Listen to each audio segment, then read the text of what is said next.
নিষিদ্ধ আওয়ামী লীগের বিভিন্ন গোপন বৈঠক আইন শৃঙ্খলায় প্রভাব ফেলবে না বলে জানিয়েছেন স্বরাষ্ট্র উপদেষ্টা জাহাঙ্গীর আলম চৌধুরী। শনিবার তিনি বলেন, এর সাথে আইন শৃঙ্খলা বাহিনীর যে বা যারাই যুক্ত থাকবে কাউকে ছাড় দেওয়া হবে না। এদিকে জুলাই আন্দোলনে রায়ের বাজার বধ্যভূমিতে 114 গণকবর তোলার সিদ্ধান্তের কথা জানিয়েছেন স্বরাষ্ট্র উপদেষ্টা।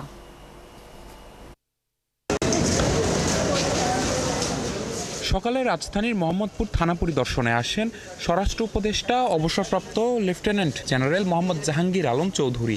আইন শৃঙ্খলা পরিস্থিতি ও থানার সার্বিক কার্যক্রম সম্পর্কে খোঁজ খবর নেন তিনি। পরিদর্শন শেষে সাংবাদিকদের সাথে কথা বলেন তিনি। আওয়ামী লীগের বিভিন্ন গোপন বৈঠকের বিষয়ে তিনি বলেন, নাশকতার অপচেষ্টা শক্ত হাতে দমন করা হবে। এর সাথে যে বাহিনীর সদস্য জড়িত থাকুক না কেন কাউকে ছাড় দেওয়া হবে না।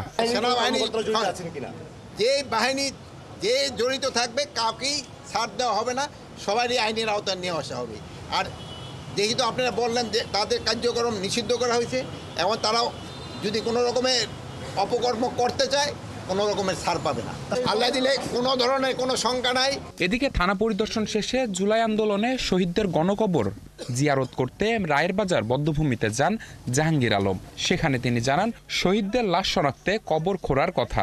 এদের কিভাবে শনাক্ত করা যায় এই জন্য আমাদের চিন্তা ভাবনা আছে, এবং খুব তাড়াতাড়ি আমরা হয়তো একটা শনাক্ত করার ব্যবস্থা করব।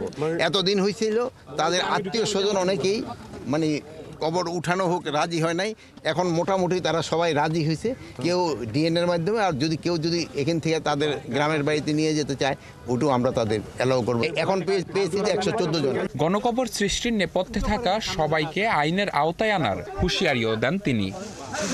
নিবিড় সাহা, ৭১, ঢাকা।